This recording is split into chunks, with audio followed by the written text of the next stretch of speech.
자, 하나님 말씀 로마서 8장 17절 한 절 보겠습니다. 로마서 8장 17절 한 절 같이 읽겠습니다. 자녀이면 또한 상속자 곧 하나님의 상속자요 그리스도와 함께한 상속자니 우리가 그와 함께 영광을 받기 위하여 고난도 함께 받아야 할 것이니라. 아멘. 지난주에는 예수 그리스도를 믿어서 의롭다함을 받은 신자들은 모두 하나님의 자녀로서 또 하나님 나라의 기업을 상속받을 사람이라는 사실을 살폈습니다. 그래서 구약과 신약의 모든 하나님의 사람들의 삶은 다양하지만 한 가지 공통점이 있는데 그것은 그들이 여기 이 땅이 아니라 장차 받게 될 영광스러운 유업을 바라보는 그런 삶을 살았다는 면에서 신구약 성도들의 공통점이 있다라고 말씀을 드렸고 이것이 창세기부터 계시록까지 계속해서 중심적인 그런 내용이라고 말씀을 드렸습니다. 그래서 디도에게도 말하기를 우리로 그의 은혜를 힘입어 의롭다 하심을 얻어 영생의 소망을 따라 상속자가 되게 하려 하심이라 이렇게 말을 합니다.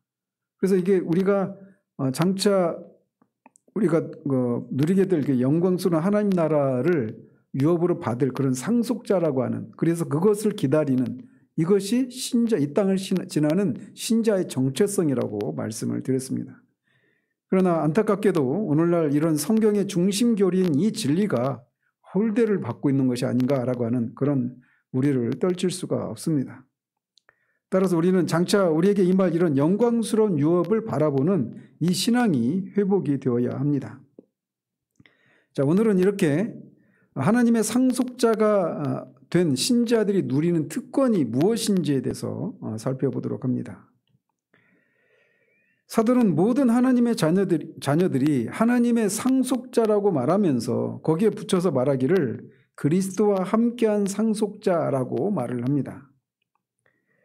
거듭 말씀드리지만 사도가 이 8장에서 의도하고 있는 것은 이 편지를 받고 있는 1차 독자뿐만 아니라 모든 신자들로 하여금 우리의 구원이 신자들의 구원이 절대적으로 확실하고 안전하다라고 하는 것을 확신하도록 하고 있습니다.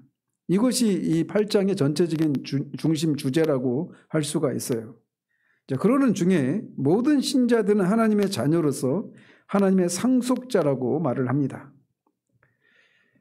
그러면서 그는 이 하나님의 상속자라고 말하는 것에서 만족하지 않고 모든 신자들은 그리스도와 함께한 상속자들이다 이렇게 말을 하고 있어요. 그래서 이 17절에서 사도는 신자는 신자는 상속자들인 하나님의 자녀로서 상속자들인데 하나님의 상속자이면서 또 그리스도와 함께한 상속자라고 하는 두 가지 관점으로 얘기를 하고 있습니다. 자, 그래서 이제 이 하나님의 상속자라고 하는 말과 그리스도와 함께한 상속자라고 하는 말이 어떻게 우리의 구원이 확실하고 안전하다라고 하는 것을 확신하게 하는지 이것을 살펴보도록 합니다. 먼저 사도는 우리가 하나님의 상속자다라고 말을 합니다. 사도는 우리가 하나님의 자녀의 상속자다 이렇게만 말하지 않고 하나님의 상속자다라고 하는 말을 덧붙이고 있어요. 여기에도 사도의 의도가 담겨 있는 겁니다.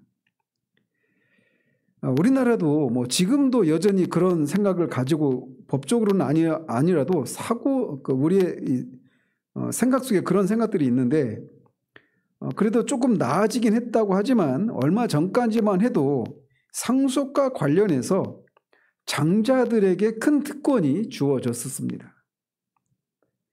지금도 여전히 이런 관념이 좀 남아있죠. 고대 세계에서는 더욱더 그랬습니다.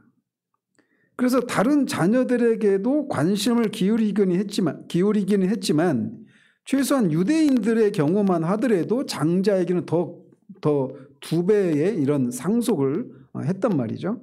그래서 이 상속자라고 말할 수 있는 이 장자들에 대해서는 더 특별한 관심과 배려를 하는 것이 고대의 풍습이었어요. 왜냐하면 장자가 그 집안의 이름과 대를 이을 자다라고 하는 생각을 가지고 있었기 때문에 그랬습니다. 그래서 가장 높은 그 가문이라고 할 수 있는 왕의 가문에서부터 가장 낮은 그런 그 집안에 이르기까지 장자들은 늘 그 각 가정에서 특별한 지위를 누리고 특별한 관심을 받았습니다. 이것이 모든 상속권에 공통되는 점이다라고 할 수가 있습니다. 사도는 이렇게 장자들이 어떤 특별한 관심과 배려를 받는다라고 하는 이런 공통된 이 사고에 기반해서 이것을 염두에 두고 하나님의 자녀들이 하나님의 상속자라고 하는 말을 하고 있는 거예요. 그래서 하나님의 상속자로서 장자들이, 고대 풍습에서 장자들이 그 가문을 이을 사람들로서 특별한 지위와 특권을 누리는 것처럼 하나님의 상속자라고 하는 말을 통해서 그것을 강조하고 있는 겁니다. 즉 하나님의 특별한 관심과 배려와 돌보심을 받는 존재다. 이거를 말해주고 있는 거예요. 자, 그렇다면 하나님의 자녀로서 하나님의 상속자가 누리는 특권은 무엇일까요? 여러 가지들이 있겠지만 첫 번째로 말씀드릴 수 있는 것은 우리에게 주어질 상속이 절대적으로 안전하다라는 겁니다. 거듭 말씀드리지만 이 8장을 통해서 신자들의 그 구원이 절대적으로 안전하다 이걸 말해주고 있다고 했잖아요. 그래서 하나님의 상속자라고 하는 말을 통해서도 그 사실을 강조하고 있는 거예요. 왜 하나님의 상속자라고 하는 말이 신자들이 받게 될 그 유업이 절대적으로 안전하고 확실하다라고 이렇게 확신할 수 있는가? 그것은 우리에게 하나님 나라의 유업을 상속해 주시겠다고 약속하고 계신 분이 하나님이시기 때문에 그렇습니다. 인간 세상에서는 약속한 것이 여러 가지 요인으로 인해서 지켜지지 못하는 경우들이 많습니다. 아무리 그 사람이 한 말은 반드시 지키는 그렇게 정평이 나 있는 사람이라 하더라도 사람은 자신이 한 약속을 지키지 못하는 경우가 비일비재합니다. 인간은 한 치 앞을 내다볼 수 없는 존재예요. 그리고 연약하고 변화무쌍한 존재입니다. 그래서 약속을 한 사람도 그렇거니와 약속을 받은 사람도 마찬가지로 연약하고 변화무쌍하고 약속을 받을 수 있는 그런 조건에서 이탈하는 경우도 비일비재합니다. 그래서 약속한 것을 받지 못하는 경우가 이 세상에서는 너무나도 빈번합니다. 어떤 사람이 여러분에게 어떤 일을 약속한다고 해서 그 일을 100% 확신할 수는 없어요. 약속한 사람 그 당사자에게도 그렇고 약속을 받는 우리들에게도 여러 가지 이유로 그 사람의 내적인 또는 외적인 어떤 이유들로 인해서 그 약속을 100% 절대적으로 확신하는 것은 가능하지가 않습니다. 질병에 걸릴 수도 있고 또 여러 가지 예상치 못한 일들이 일어날 수도 있단 말이죠. 그래서 사도는 우리가 상속자일 뿐만 아니라 하나님의 상속자다라고 하는 것을 강조하고 있는 겁니다. 그렇기 때문에 우리가 장차 받을 영광스러운 유업은 절대적으로 확실하고 그것을 우리는 반드시 받는다고 확신할 수가 있어요. 왜? 이것을 약속하신 분이 하나님이시기 때문에.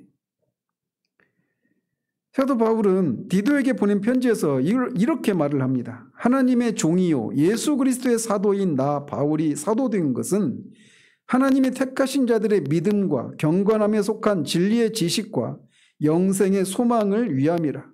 이 영생은 거짓이 없으신 하나님이 영원전부터 약속하신 것이다 라고 말하고 있어요. 예수 그리스도를 믿는 자들에게 하나님이 영생을 약속하셨는데 이 영생에 대한 약속은 영원전부터 약속하신 것인데 이것이 우리에게 확실한 것은 이것을 약속하신 분이 거짓이 없으신, 거짓말하실 수 없는 하나님이시기 때문이라는 것입니다. 야고보 사도가 말하고 있는 것처럼 하나님은 변함도 없으시고 회전하는 그림자도 없으신, 변함이 없으신, 변하지 않는 그런 분이십니다. 하나님이 변하시는 분이라면 그분은 하나님이 아니게 되는 거죠. 따라서 이런 하나님께서 어떤 것을 약속하셨다면 그것은 영원토록 변함이 없고 반드시 이루어지게 됩니다. 그렇기 때문에 우리는 우리 자신과 우리 밖에 있는 어떤 위험들로 인해서 혹시나 우리가 하나님이 약속하신 유업을 받지 못하지는 않을까라고 염려하거나 두려워할 필요가 없는 거예요. 우리는 종종 우리 자신의 연약함을 보면서 그런 생각을 할 때가 있지 않습니까? 그러나 그런 일은 일어나지 않는다라는 것입니다. 히브리서 기자는 사람들은 자기보다 더 큰 자를 가리켜 맹세하나니 맹세는 그들이 다투는 모든 일의 최후 확정이니라. 하나님은 약속을 기업으로 받는 자들에게 그 뜻이 변하지 아니함을 충분히 나타내시려고 그 일을 맹세로 보증하셨나니 이는 하나님이 거짓말을 하실 수 없는 이 두 가지 변하지 못할 사실로 말미암아 앞에 있는 소망을 얻으려고 피난처를 찾은 우리에게 큰 안위를 받게 하려 하심이라 이렇게 말을 합니다. 즉 하나님이 우리에게 약속을 기업으로 받는 자들 이렇게 우리를 말하고 있어서 하나님이 약속을 하셨는데 그 약속을 반드시 주시겠다라고 자신의 이름을 걸고 맹세하셨다라고 말하고 있는 거예요. 그래서 이어지는 말씀에서 우리가 이 소망을 가지고 있는 것은 영혼의 닷 같아서 튼튼하고 견고하여 휴장 안에 들어간다라고 말합니다. 그래서 사도가 여기서 하나님의 상속자라고 하는 표현을 통해서 이렇게 끌어내고 있는 교리는 하나님이 약속하신 것은 불변하기 때문에 그것은 절대적으로 확실하게 우리에게 주어진다라고 하는 이런 진리를 우리에게 말해주고 있는 거예요. 그래서 이렇게 하나님의 상속자라고 하는 표현이 우리에게 주는 첫 번째 확신은 바로 이것입니다. 하나님이 그리스도 안에서 우리에게 약속하신 것은 반드시 주어진다. 이것을 우리가 확신할 수 있다는 겁니다. 이어서 이 하나님의 상속자라고 하는 표현은 그의 상속자인 우리가 하나님의 특별한 관심과 돌보심을 받는다라고 하는 것을 의미합니다. 앞에서도 말씀드린 것처럼 고대 세계에서 상속자들인 장자들은 그 아버지로부터 특별한 관심과 돌보심을 받는다고 말씀을 드렸는데 그런 것처럼 하나님의 상속자인 우리들도 그런 특별한 관심과 돌보심을 받는다라는 겁니다. 그래서 일반적으로 아버지는 그의 상속자에게 시선을 떼지 않습니다. 그런 사람들에게 자신의 상속자를 자랑스러워하고 그의 가문을 이을 자로서 그 상속자가 될 장자에게 특별한 관심을 기울입니다. 마찬가지로 하나님의 상속자인 우리들을 향해서도 하나님은 특별한 관심과 돌보심을 베푸십니다. 그래서 주님은 하나님께서 너희 머리털까지도 세심바 되었다라고 말하고 있어요. 머리털까지 세심바 되었다는 얘기는 우리의 가장 사소한 것까지도 하나님이 세심한 관심을 기울이고 계시다라고 하는 것을 말해주는 것이죠. 그래서 주님은 적은 무리여 무서워 말라 너희 아버지께서 그 나라를 너희에게 주시기를 기뻐하시느니라고 제자들에게 말씀하신 바가 있습니다. 그렇기 때문에 우리는 이렇게 하나님이 우리를 향해서 특별한 관심을 가지고 있고 이것을 우리에게 주시기를 기뻐하시는 분이시고 이것을 이렇게 약속하시는 분이 그것을 변함이 없고 반드시 주시는 거짓말하실 수 없는 분이라는 이 사실을 인해서 우리가 어떤 환경 가운데 처한다 하더라도 그 속에서도 하나님이 약속하신 이 유업을 우리가 반드시 받는다라고 확신할 수가 있는 거예요. 자, 그렇다면 이렇게 하나님의 상속자인 우리를 향해서 하나님의 특별한 관심과 배려가 끊이지 않고 계속 그렇게 우리에게 베풀어지고 있는데 우리를 향한 이런 하나님의 특별한 관심과 돌보심은 어떤 방식으로 나타날까요? 한번 일반적으로 우리가 이 세상에서 한 가문의 상속자가 된 사람과 이제 그 상속을 해줄 그 아버지와의 관계를 한번 생각해 보십시오. 아버지는 특별히 그 가문이 명문 가문일수록 더더욱 자신의 이 가문을 이어갈 대를 이을 이 상속자에 대해서 아버지는 특별한 관심을 가지고 있을 것입니다. 그래서 아버지는 자신의 상속자를 자신의 가문의 명예를 높일 수 있는 사람으로 훈련시키고 준비시키는 일을 하겠죠. 마찬가지로 하나님 아버지도 우리를 정확하게 그렇게 우리를 다루십니다. 이것에 대해서 히브리서 12장에서 이렇게 말을 합니다.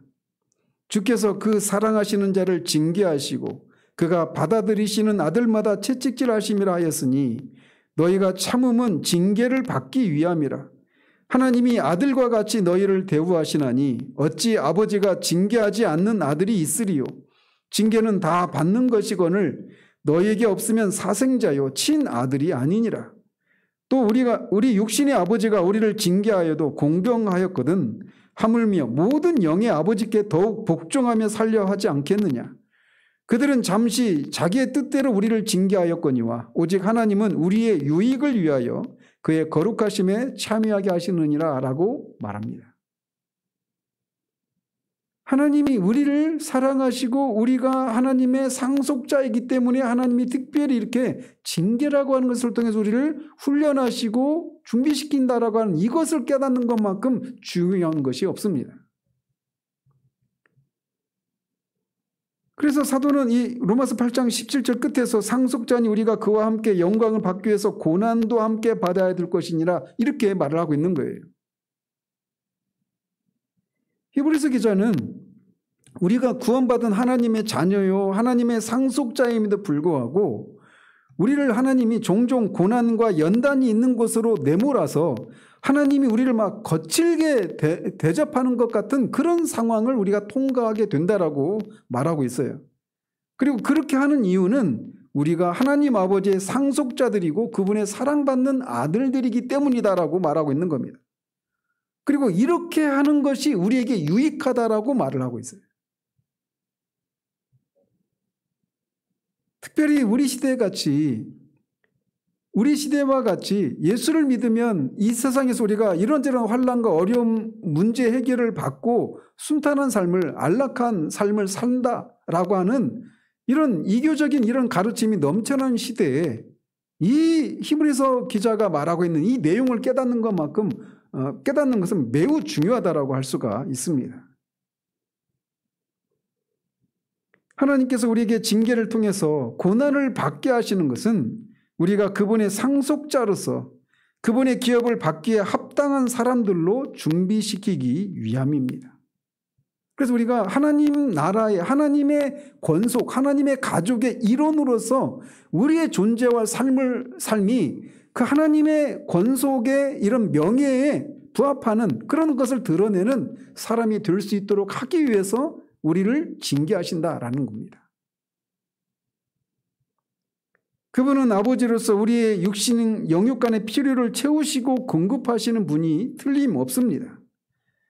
그러나 정상적인 아버지라면 그리고 그 아버지가 명문 가문의 아버지라면 자기 자식이 먹고 마시고 하는 이런 것들만 공급하는 것을 끝내버리면 그는 정상적인 아버지라고 할 수가 없지 않습니까? 그런 것처럼 하나님도 우리에게 필요한 것들을 분명히 채우십니다. 공급하십니다. 그러나 하나님은 거기에서 멈추지 않으시고 그분의 나라의 유업을 받을 자다운 그런 사람으로 우리를 빚으시기 위해서 징계라고 하는 고통스러운 훈련을 통과하게 하시는 거예요. 이것이 우리가 그분의 상속자로서 받는 특별한 관심이요 돌보심입니다. 욥의 경우를 한번 생각해 보십시오. 욥이 사탄에게 네가 사탄이 어디 갔다 왔냐 하니까 여기저기 돌아다녔다 하니까 막 욥을 자랑하지 않습니까?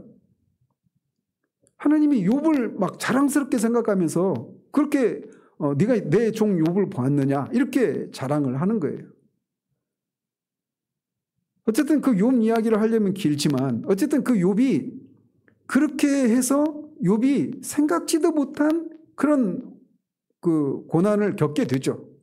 근데 이 고난을 통해서 결국은 하나님이 욥으로 하여금 자기 의의 어떤 카르마 이런 인과율 이런 율법 내가 하나님 앞에 이렇게 저렇게 순종하는 삶을 살았는데 어떻게 이런 어려움이 나한테 있을 수 있느냐라고 하는 것이 욥의 논조 아닙니까? 근데 그 생각을 바꾸시는 일을 하시는 거예요. 하나님의 창조주 되신 하나님, 그 광대하신 하나님 앞에 자신이 정말 입을 틀어 막을 수밖에 없는 그런 티끌에 불과한 그런 존재라는 사실들을 깨닫고 자신이 누리는 이 모든 것들이 하나님의 은혜로 주어진 것이라고 하는 것을 비로소 깨닫게 되는, 아마 그는 나오지 않지만 이런 과정이 없었다라면 자신이 누리는 이런저런 복과 자녀들의 형통함 이런 것들을 내가 하나님 앞에 순전하고 정직하고 거짓말 않고 그렇게 진실된 삶을 살았기 때문에 얻은 것이다라고 하는 생각을 가지고 살았을지도 몰라요. 그리고 그런 것을 사람들한테 가르쳤을지도 모릅니다. 어쨌든 그런 징계를 통해서 욥은 비로소 그가 마땅히 도달해야 될 그런 지점으로 가게 되었던 거란 말이죠. 그런 것처럼 하나님은 우리를 그런 하나님 나라의 위협을 받을 하나님 나라의 그 권속의 일원으로서 부끄럽지 않은 그런 우리가 되도록 하기 위해서 우리를 징계하시고 다루시는 일을 하신다라는 겁니다.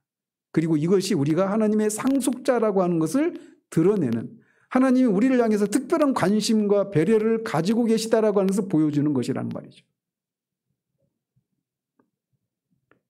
그리고 이런 돌보심과 배려는 간헐적으로 혹은 발작적으로 혹은 변덕스럽게 베풀어지지 않는다라고 하는 사실로 자연스럽게 이어집니다. 이것은 육신의 아버지와 하늘 아버지 사이의 대조를 보게 됩니다. 육신의 아버지는 이따금씩 발작적으로 자신의 자녀를 훈련시킵니다. 그래서 한동안은 잠잠하다가 갑자기 마음에 어떤 아버지의 마음이 다급해지고 막 조급해지면 발작적으로 흥분하고 막 자녀를 다그칩니다. 그 결과 자녀들은 혼란스러워해요. 왜냐하면 아버지가 그 순간에 무엇을 생각하고 있는지를 모르기 때문에 그냥 똑같이 하고 있었는데 어느 순간에는 그냥 가만히 내버려 두더니 어느 순간에 똑같은 상황 가운데서 갑자기 막 다그치고 하는 이런 것을 통해서 혼란스러워한단 말이죠. 자녀는 아버지의 변덕과 일관되지 못한 태도 때문에 혼란을 겪게 됩니다. 그러나 하나님께서는 그와 같지 않으십니다. 그는 그가 처음부터 가지셨던 태도로 모든 것을 초지일관해 나가십니다. 그분의 목적이 성취되기까지 일관된 방식으로 우리를 다루십니다. 사도 바울은 빌립보 성도들에게 너희 안에서 착한 일을 시작하신 이가 그리스도 예수의 날까지 이루실 줄을 우리는 확신하노라라고 말을 합니다. 예수 그리스도의 날, 이것은 우리가 기다리는 날인데 그 날까지 하나님은 우리를 지켜주시고 보호해 주시고 배려해 주십니다. 여기에 우리의 위로가 있습니다.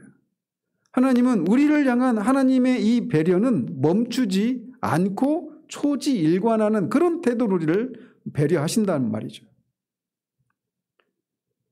사도는 그들에게 환경이 어떻게 변하더라도 그것은 문제가 아니라고 말하고 있는 셈입니다. 사도는 이제 얼마 있지 않으면 이 세상을 떠날 수도 있었어요. 그리고 이 남아있는 빌립보 성도들에게 그들이 예기치 못했던 많은 문제들이, 어려움들이 닥칠 수도 있었습니다. 그러나 그것은 문제가 되지 않는다고 말하고 있는 겁니다. 왜냐? 하나님께서 그들을 포기하지 않으실 것이기 때문이라는 겁니다. 예수 그리스도의 날까지 그들에게 이미 시작하신 이 착한 일을 반드시 이루실 것이기 때문이라고 말을 하고 있는 겁니다. 때로는 하나님이, 저도 마찬가지인데 우리가 늘 막 그 하나님의 임재와 하나님의 우리를 향한 하나님의 사랑을 우리가 늘 충만하게 누리는 건 아니지 않습니까? 여러 가지 이유로 말이에요. 그래서 하나님이 나를 다루시지 않는 것 같고 하나님 임재가 멀리 있는 것 같은 그런 시기를 지나기도 합니다. 그러나 그것마저도 하나님의 뜻 가운데서 우리를 빚으시는 이런 과정 가운데서 그런 시간을 허락하시기도 하시는 거예요. 하나님은 일단 어떤 일을 시작하시면 그것을 반드시 끝내시는 분이십니다. 그분은 결코 불완전한 상태로 내버려 두지 않으셔요. 만약에 그렇게 하시면 하나님은 전능하신 분이 아니시게 되고 하나님은 신실하신 분이 아니시게 되는 겁니다.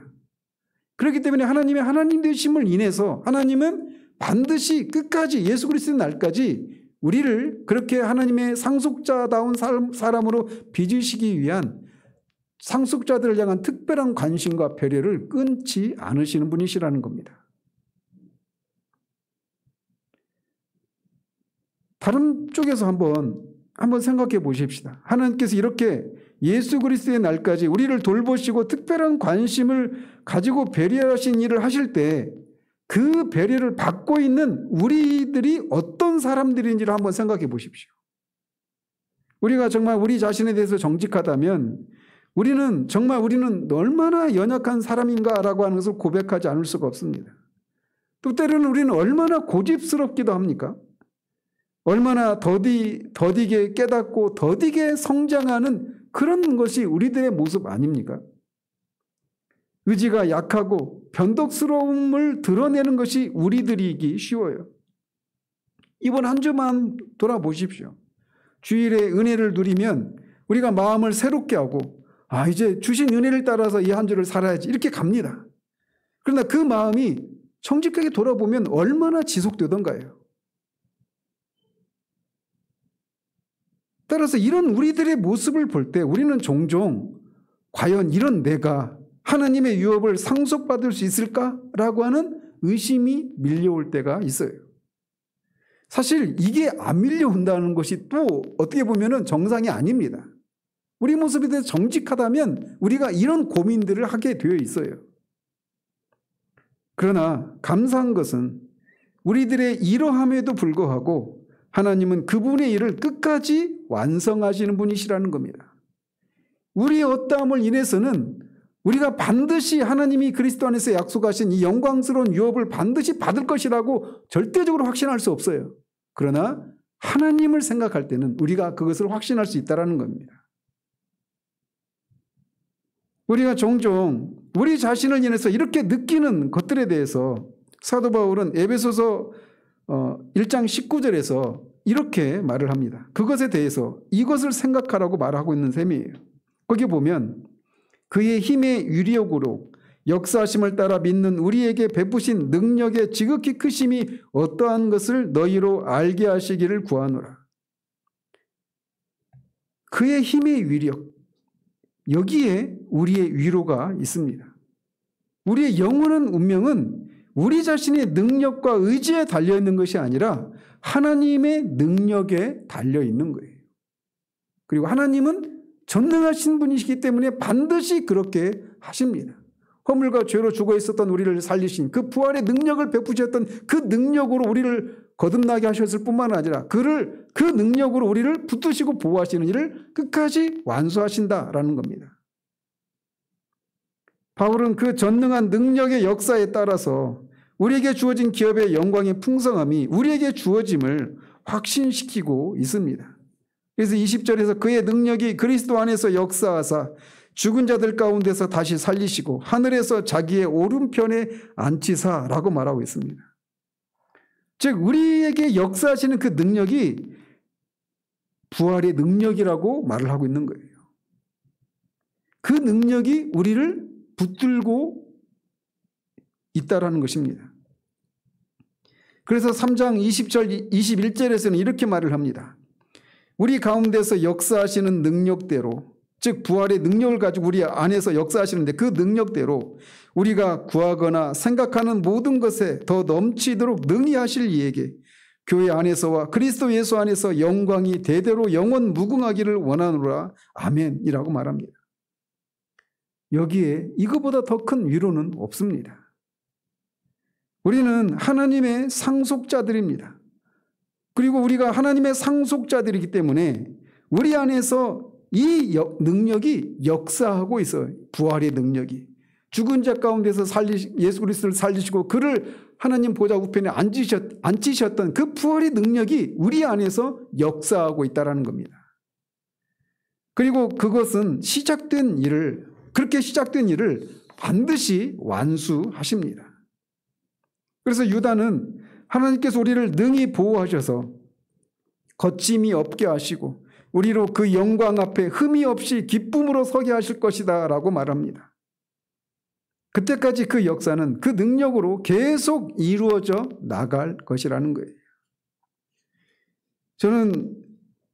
저도 이제 나이가 들어가면서, 그리고 저 앞에 있었던 그런 어떤 어른들이 한때 뭐 목사님도 계시고 뭐 그렇게 저분은 참 신실하다 막 이런 생각을 했던 분들이 이런저런 이유로 막 넘어지고 이런 모습들을 보면서 제 안에서 최근에 어떤 마음이 들었냐면 막 정말 어른들을 만나고 싶은 거예요. 어른들. 그래서 정말 그분들이 그렇게 막 낙마하는 이런 넘어지고 낙마하는 이런 모습들을 보면서 내가 끝까지 갈 수 있을까? 라고 하는 이런 생각이 자연스럽게 밀려오더라고요. 그러나 우리에게 약속하신 이 영광스러운 유업을 받을 수 있는 것은 우리의 신실함에 달려있지 않습니다. 우리의 능력에 달려있지 않아요. 물론 그것을 사용하셔서 하나님이 하시지만 원천은 하나님의 능력에 있다라는 겁니다. 그래서 하나님의 상속자라고 하는 말을 통해서 그것을 우리에게 가르쳐주고 있는 거예요. 뿐만 아니라 이 우리 안에서 하나님의 능력이, 이 부활의 능력이 우리 안에서 역사하셔서 그렇게 거침이 없이 흠도 주름 잡힌 것도 없이 그렇게 하나님 앞 우리를 끝까지 세워주실 것일 뿐만 아니라 하나님의 능력은 우리 안에 있는 것들로부터만 우리를 보호하시는 것이 아니라 우리의 외부에 있는 것들, 즉 죄와 세상과 사탄과 사망으로부터도 그 능력이 나타납니다. 사도는 우리가 정사와 권세와 이 어둠의 세상 주관자들과 공중에 있는 악한 영들에 둘러싸여 있다라고 말을 합니다. 우리가 살고 있는 세상은 바로 그런 곳입니다. 그 모든 것들이 우리를 대적하고 있어요.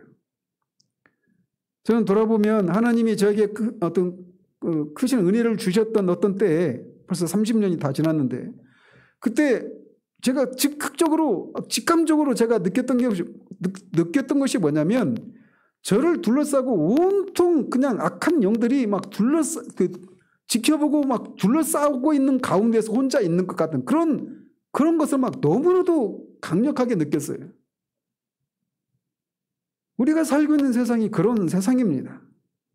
그 모든 것들이 우리를 대적하고 넘어뜨리려고 합니다. 그래서 그 모든 것들이 우리를 절망시키려고 그렇게 대적하고 있어요. 이런 것들이 우리로부터 이런 영광스러운 유업을 빼앗아가지 않겠는가라고 하는 생각을 하게 됩니다. 그러나 성경적인 대답은 우리가 하나님의 상속자들이기 때문에 우리를 둘러싸고 있는 그 어떤 것도 우리에게 주어진 것을 빼앗아갈 수 없다는 것입니다. 우리 주님은 요한복음 10장 28절 29절에서 이렇게 말씀하셨어요. 내가 그들에게 영생을 주노니 영원히 멸망하지 아니할 것이요 또 그들을 내 손에서 빼앗을 자가 없느니라. 그들을 주신 내 아버지는 만물보다 크심에 아무도 아버지 손에서 빼앗을 수 없느니라. 우리는 하나님의 손 안에 있는 존재들입니다. 우리는 절대적으로 안전합니다. 하나님의 손에서 우리를 또 우리에게 주어진 그것들을 빼앗아갈 수 있는 존재는 아무도 없습니다. 만약에 그것을 빼앗아갈 수 있는 존재가 있다면 그 존재는 하나님보다 큰 존재가 되는 거예요. 그러나 하나님은 그런 분이 아니시기 때문에 우리에게 주어진 이 상속은 절대적으로 안전하다라는 겁니다. 우리는 하나님의 상속자로서 우리 하늘 아버지이신 하나님께서 우리를 돌보고 계십니다. 그래서 사도 바울은 로마서 8장에서 이렇게 송영을 하는 거예요. 누가 우리를 그리스도의 사랑에서 끊으리요 환난이나 곤고나 박해나 기근이나 적신이나 위험이나 칼이랴 기록된 바 우리가 종일 주를 위하여 죽임을 당하게 되며 도살당할 양같이 여김을 받았나이다 함과 같으니라. 그러나 이 모든 일에 우리를 사랑하시는 이로 말미암아 우리가 넉넉히 이기느니라 라고 말합니다. 그러면서 이어서 내가 확신하노니 라고 말을 이어가요. 그러면서 사망이나 생명이나 천사들이나 권세자들이나 현재일이나 장래일이나 능력이나 높음이나 깊음이나 다른 어떤 피조물이라도 우리 주 그리스도 예수 안에 있는 하나님의 사랑에서 끊을 수 없으리라고 송영을 합니다. 우리는 하나님의 상속자들입니다. 그래서 우리에게 주어질 이 기업을 우리에게서 빼앗아 갈 수 있는 것이 아무것도 없다라고 말하고 있어요. 같은 것을 사도 베드로는 베드로전서 1장 3절 5절에서 이렇게 말을 합니다. 우리 주 예수 그리스도의 아버지 하나님을 찬송하리로다. 그의 많으신 긍휼대로 예수 그리스도를 죽은 자 가운데서 부활하게 하심으로 말미암아 우리를 거듭나게 하사 산 소망이 있게 하시며 썩지 않고 더럽지 않고 쇠하지 아니하는 유업을 있게 하시나니 곧 너희를 위하여 하늘에 간직하신 것이라. 너희는 말세에 나타내기로 예비하신 구원을 얻기 위하여 믿음으로 말미암아 하나님의 능력으로 보호하심을 받았느니라 라고 말합니다. 하나님의 능력으로 우리가 보호하심을 받고 있다라고 하는 것. 이것이면 충분하지 않겠습니까?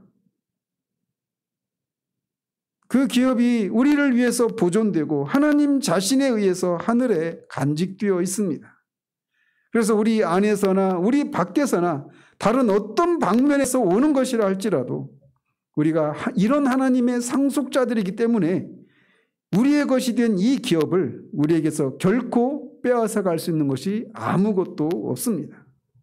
그렇기 때문에 우리가 반드시 이 유업을 받을 것이라고 하는 것을 절대적으로 확신할 수 있는 거예요. 자, 이 결과로 인해서 우리는 이 세상에 살아가는 동안에도 장차 우리가 받게 될 것뿐만 아니라 이 세상에 살아갈 동안에도 하나님을 향유하는 특권이 주어졌습니다. 이게 무슨 말이냐면 이런 의미입니다. 자, 한 집안의 상속자가 되는 사람은 그 집안의 다른 자녀들에게는 숨겨져 있는 그 집안의 어떤 내력이나 비밀이나 혹은 반드시 지켜야 하는 어떤 것들과 같은 것들을 아버지와 향유하게 되는 날이 옵니다. 그래서 한번 생각해 보십시오.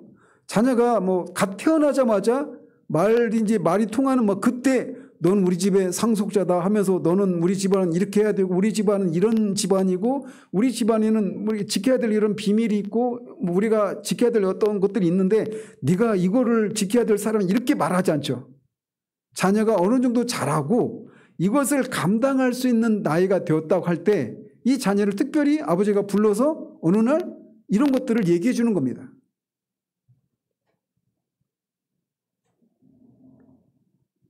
그것이 가정 안에 있는, 그래서 그 자녀에게는 그전에는 같이 향유하지 않았던 이런 어떤 비밀들을 자녀에게 얘기해 줘요.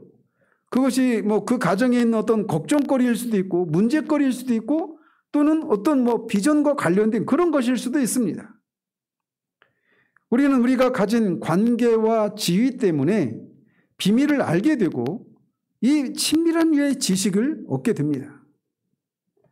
부정적인 측면에서도 그렇죠. 한 회사에서 이제 임원으로 이렇게 승진하거나 그러면은 그 임원들 안에서만 공유했던 그 회사의 내밀한 어떤 자료들 이런 것들을 공유하면서 거기에서 오는 그런 프라이드, 어떤 비밀한 내용들을 정보를 공유하고 있는 그런 어떤 특권을 누리는 데서 오는 그런 어떤 프라이드를 막 느끼고 그런 경우들이 있지 않습니까? 이걸 가정으로 좁혀서 말할 때 그런 의미에서 말씀을 드리는 거예요. 그런데 이런 일들은 하나님의 상속자들인 우리에게도 해당이 됩니다. 우리라고 하는 것은 예수 그리스도를 믿어서 구원받은 모든 신자들을 가리키는 거죠. 하나님의 자녀가 된 모든 신자들을 가리키는 거예요. 하나님께서 그의 상속자들에게 그 자신의 비밀에 관한 어떤 것을 말씀해 주십니다. 이것은 아무도 그 비밀을 알지 못합니다. 특히 세상은 이것을 알지 못해요. 그래서 신자가 된다라고 하는 것은, 그래서 하나님의 자녀가 되고 하나님의 상속자가 되었다라고 하는 것 속에는 이렇게 세상이 알지 못하는 그 내밀한 어떤 것들을, 비밀들을, 또는 그것을 알려주시는 하나님을 우리에게 특별히 알려주시는 이런 은혜를, 특권을 이 땅에서부터 우리가 향유한다라는 것입니다. 세상은 이런 일들에 대해서 아무것도 모릅니다. 그러나 그것은 신자가 가진 영광이요 특권입니다. 세상은 그것을 알지도 못하고 이해하지도 못해요. 세상은 한 주간의 고된 일들을 모두 마치고 한 주간의 피로 때문에 졸리는 이 금요일에 집이나 다른 곳에서 조용히 쉬거나 유흥거리를 즐기지 않고 졸음을 참고 긴 설교를 듣고 기도하기 위해서 교회에 모이는 우리를 시간 낭비를 한다고 어리석게 생각합니다. 저도 직장 생활을 해보았던 터라 금요일 날이 가장 피곤한 시간이거든요. 한 주간에.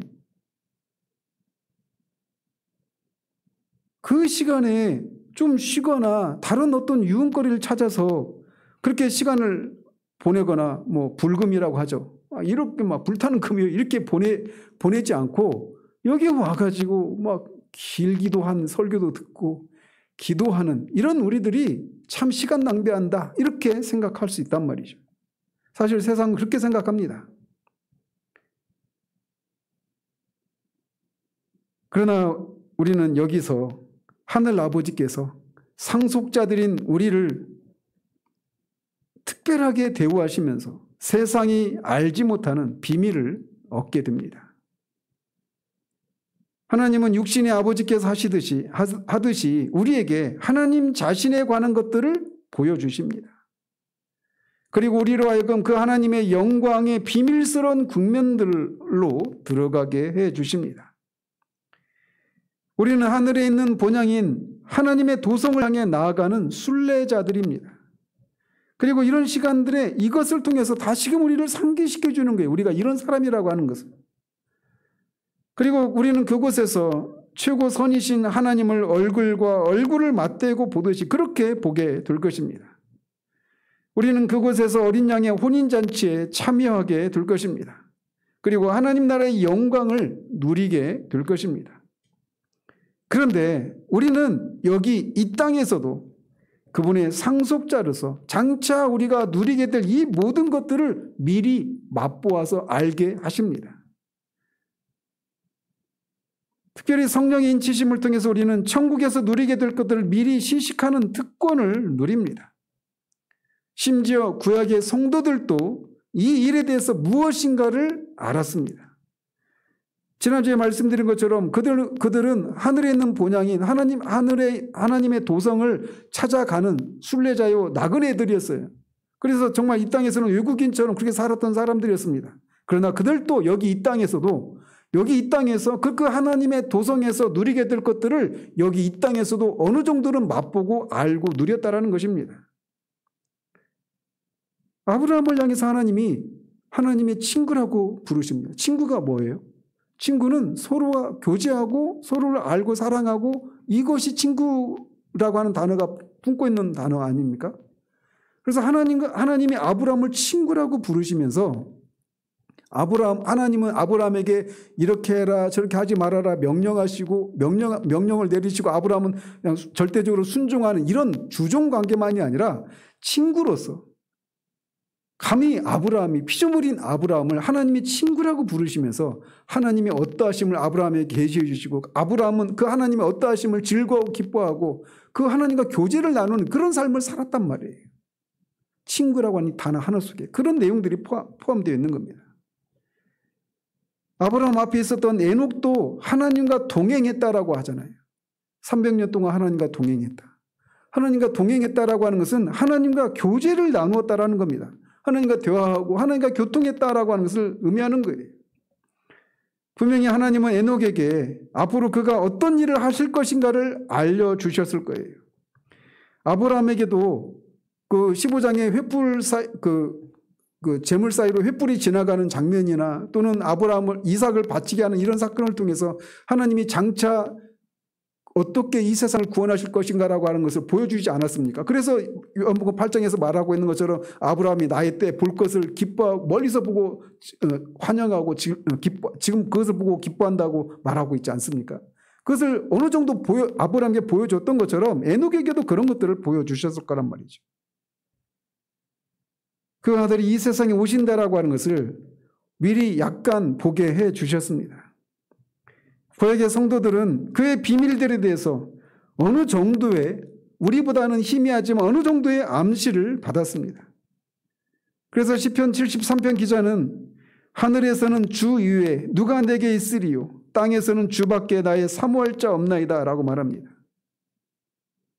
여기 이 땅에서도 하늘에서도 우리가 하나님과 얼굴과 얼굴을 맞대고 보는 지복직관의 이런 복을 누리게 될 것이지만 여기 이 땅에서도 주님을 사모할 뿐으로 알고 아브라함처럼 친구로서 교제를 나누는 이런 것들을 구약의 성도들도 어느 정도 누렸단 말이에요. 이렇게 노래했던 시편 기자는 자기가 주님을 아는 일 밖에는 어떠한 것도 문제가 되지 않는다고 말하고 있는 겁니다. 우리가 하나님의 상속자들이기 때문에 하나님은 이런 식으로 우리에게 말씀하시고 우리들에게 비밀을 알려주시고 우리에게 해당될 것에 대해서 무엇인가를 미리 내다보게 하시면서 그것을 여기에서도 어느 정도 맛보게 하시는 은혜를 주십니다. 이런 것들이 우리가 하나님의 상속자라고 할 때 우리가 누리게 되는 특권들이라고 할 수가 있어요. 그런데 사도는 우리가 하나님의 상속자일 뿐만 아니라 그리스도와 함께한 상속자라고 말하고 있습니다. 하나님의 상속자라고만 말하지 않고 그리스도와 함께한 상속자라고 하는 말을 덧붙이고 있는데 아무 의미 없이 덧붙이고 있는 게 아닙니다. 그리스도와 함께한 상속자라고 하는 말을 통해서 그가 말해주고 싶은 것은 우리가 어떻게 하나님의 상속자가 되었는가를 설명해 주기 위해서예요. 우리가 하나님의 상속자가 된 것은 그리스도와 함께한 상속자라는 겁니다. 우리가 그리스도와 함께한 상속자이기 때문에 우리 모두가 상속자가 되었다라고 하는 것을 이 표현이 말해주고 있는 거예요.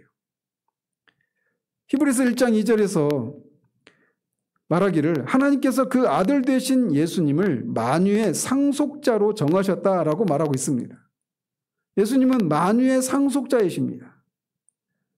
또 갈라디아서 그 3장 16절에서는 이 약속들은 아브라함과 그 자손에게 말씀하신 것인데 여럿을 가리켜 그 자손들이라 하지 아니하시고 오직 한 사람을 가리켜 내 자손이라 하셨으니 곧 그리스도라라고 말합니다. 그래서 하나님이 여러 약속들을 해주셨는데 그 약속들이 사실상 모두 주 예수 그리스도에 대해서 맺어진 것이다라고 말하고 있는 거예요. 그런데 그 예수는 누구냐? 만유의 상속자이신 분이시다 이렇게 말하고 있어요.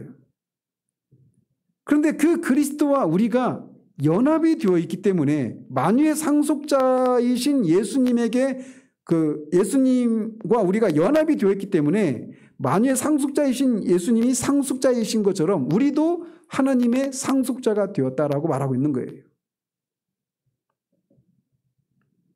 우리는 그리스도로 말미암아 하나님의 자녀들인 사람들입니다. 그리고 마찬가지로 우리는 그리스도와 연합했기 때문에 모든 만유의 상속자들이 되었다라고 말하고 있는 거예요.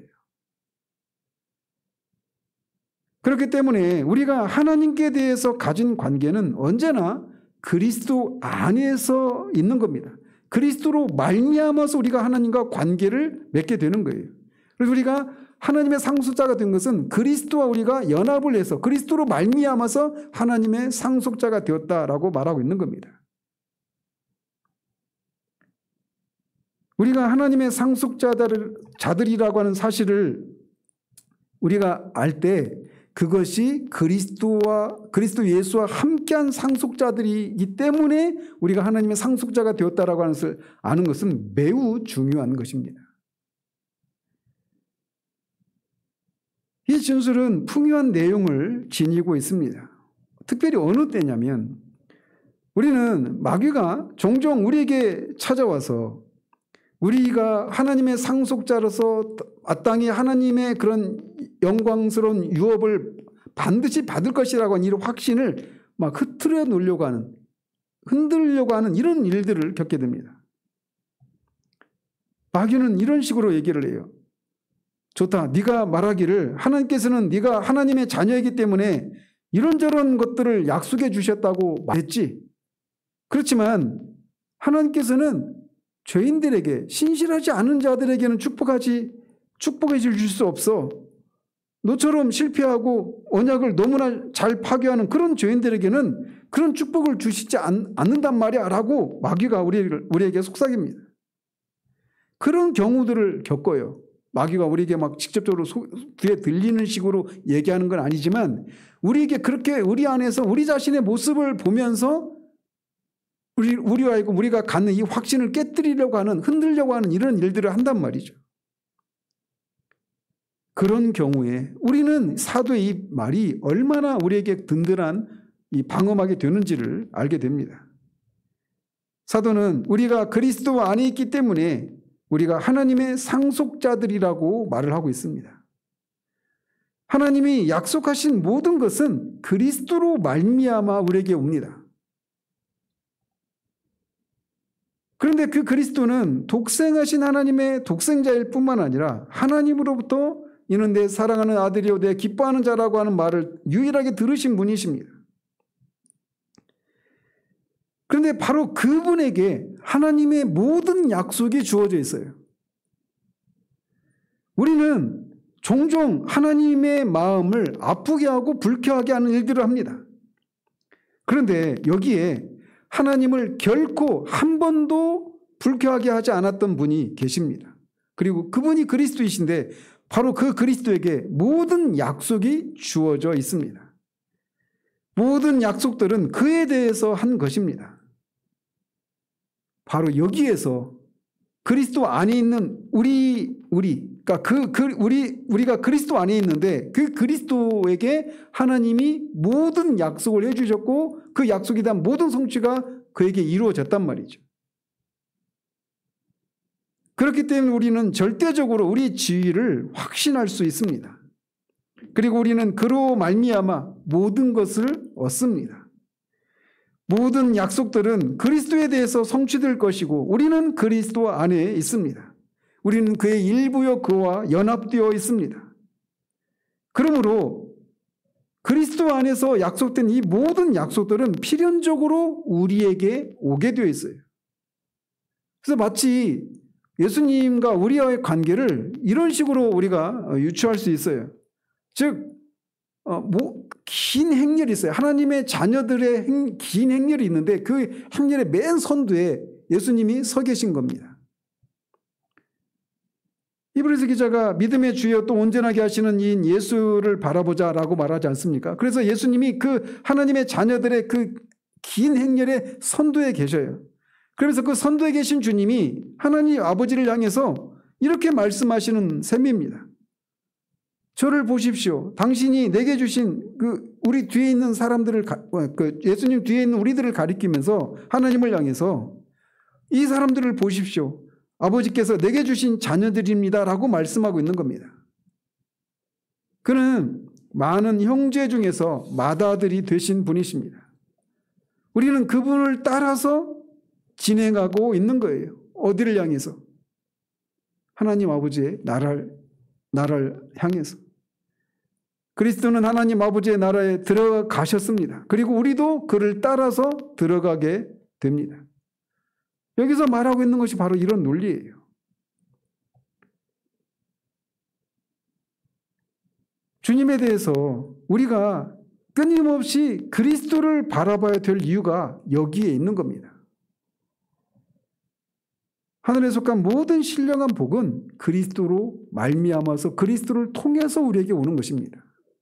그래서 그리스도에게 이렇게 그리스도가 하나님의 나라에 들어가 계셔서 그 모든 것들을 가지고 계신다면 그 안에 있는 우리도 필연적으로 우리에게도 그것이 해당이 된다라는 것입니다.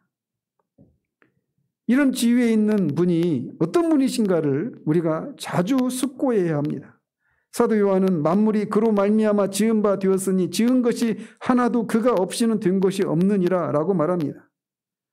그뿐만 아니라 모든 만물이 그의 손 안에 주어져 있습니다. 특별히 부활 후에 하늘과 땅의 모든 권세를 내게 주셨다라고 제자들에게 주님이 말씀하셨어요. 이미 주님은 모든 것을 가지고 계십니다. 그리고 그는 영광 중에서 지금 하나님 우편에 앉아 계십니다. 언제까지? 그분의 원수들이 그의 발등상이 되기까지 거기에 앉아 계십니다. 그는 이미 그곳에 계십니다. 그래서 주님은 이제 그곳에 들어가시기 전에 제자들에게 요한복음에서 이렇게 말씀하시는 거예요. 너희는 마음에 근심하지 말라. 하나님을 믿으니 또 나를 믿으라. 내 아버지 집에 거할 곳이 많도다. 그렇지 않으면 너희에게 일렀으리라. 내가 너희를 위하여 거처를 예비하러 가노니 라고 말씀하십니다. 그래서 우리가 그리스도와 함께 상속자가 되었다라고 하는 것이 이래서 중요한 겁니다. 그리스도에게 이 모든 것들이 주어졌는데 우리가 그 안에 있어서 그에게 이 모든 유업이 주어진 것이 사실인 것처럼 우리도 그렇게 될 것이라는 겁니다. 바로 이 점은 여러 방면에서 우리가 이 영광스러운 유업을 절대적으로 확실하게 받을 것이라고 하는 것을 확실하게 만들어 줍니다. 그리스도는 이미 우리를 대적하고 있는 우리의 원수들을 이기셨습니다. 그분은 마귀가 예수님을 여러 차례 시험하실 때에도 그 모든 시험을 물리치셨습니다. 특별히 십자가에서 마귀의 권세를 무력화시키고 이기셨습니다. 그는 죽음과 무덤을 이기셨습니다. 즉 마지막 원수인 사망을 정복하셨어요. 그는 승리의 부활을 하셨습니다. 그리고 우리는 바로 그 승리의 부활을 하신 그리스도 안에 있습니다. 그래서 우리는 그와 함께한 상속자들입니다. 그리스도께서 이미 유업을 받으셨고 우리는 그에게 속해 있어서 우리의 기업은 절대적으로 확실하다 이렇게 말할 수 있는 겁니다. 따라서 사도가 우리가 자녀이면 곧 상속자요라고 하는 데서 그치지 않고 더 나아가서 하나님의 상속자요라고 말하고 또 거기서 그치지 않고 곧 그리스도와 함께한 상속자요라고 말하는 데에 대해서 우리가 하나님께 감사할 필요가 있는 겁니다. 그리스도의 이름이 우리의 이름과 나란히 우리가 유업을 받을 것이라고 이렇게 기록된 예를 들면 그런 어떤 이 계약서에 주님의 이름과 우리 이름이 같이 기록이 되어 있는 겁니다. 우리가 이 부동산 계약을 할 때 그 밑에다가 공동명의를 할 때 남편 이름, 아내 이름 같이 있는 것처럼 그리스도의 이름과 우리 이름이 같이 기록이 되어 있어요. 그래서 그리스도에게 해당되는 것은 우리에게도 해당이 되는 겁니다. 우리가 의롭다함을 받는 것, 거듭난 것, 또 거룩해지는 것, 모든 것, 그리스도를 통해서 우리에게 주어지는 모든 구속이 우리가 그리스도에게 이루어진 그 일이 그냥 그것이 하나님이 우리에게 다이렉트로 주시는 것이 아니라 그리스도를 통해서 우리에게 주시는 거란 말이에요. 그는 자기의 피로 그것을 인치시고 우리로부터 그것을 빼앗아갈 모든 원수들을 이미 이기셨습니다. 그리고 이제 모든 영광과 권능을 가지시고 하나님 우편에 앉아 계십니다.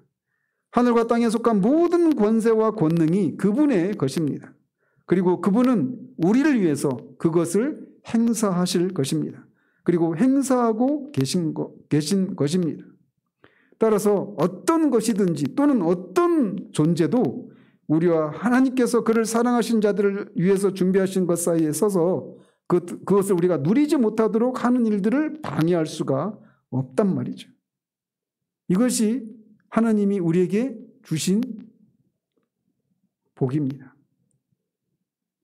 그렇기 때문에 우리는 하나님의 상속자요 그리스도와 함께한 상속자라고 하는 말을 통해서 사도가 거듭해서 우리로 하여금 우리에게 주어질 이 영광스러운 유업은 반드시 우리에게 주어질 것이다라고 하는 것.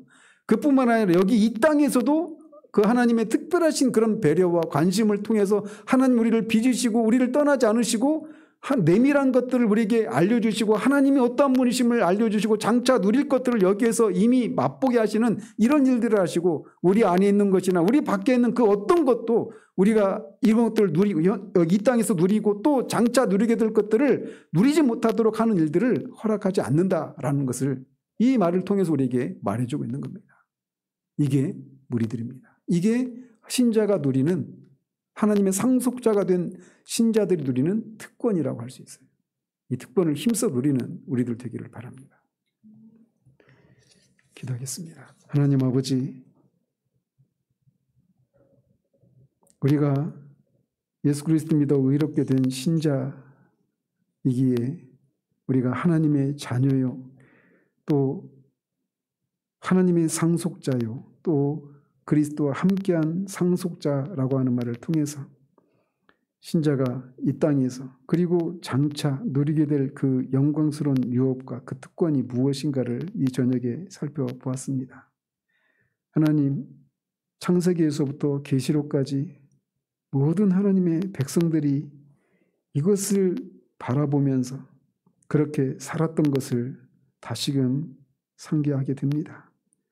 하나님, 우리가 얼마나 많은 경우에 여기 이 땅에서 우리에게 펼쳐지는 이런저런 문제를 하나님의 능력으로 해결받고, 그래서 우리가 순탄한 삶을 살아가고 안락한 삶을 살아가는 것, 이것이 마치 신앙의 전부인 것처럼 생각되는 그런 시대에 하나님, 우리가 이 말씀을 통해서 다시금 신자의 정체성을 다시금 확인하게 하심을 감사드립니다. 하나님의 상속자로서 이 땅에서 우리가 누리게 될, 그리고 장차 받게 될 그 유업을 반드시 절대적으로 우리가 누리게 된다라고 하는 이 확신을 우리가 가지고 여기 이 땅에서부터 정말 그런 특별한 관심과 배려를 받는, 돌보심을 받는 신자로서, 하나님의 상속자로서 그런 삶을 살아가는 우리들 될 수 있도록 도와주시기를 원합니다. 예수 그리스도 이름으로 기도합니다. 아멘.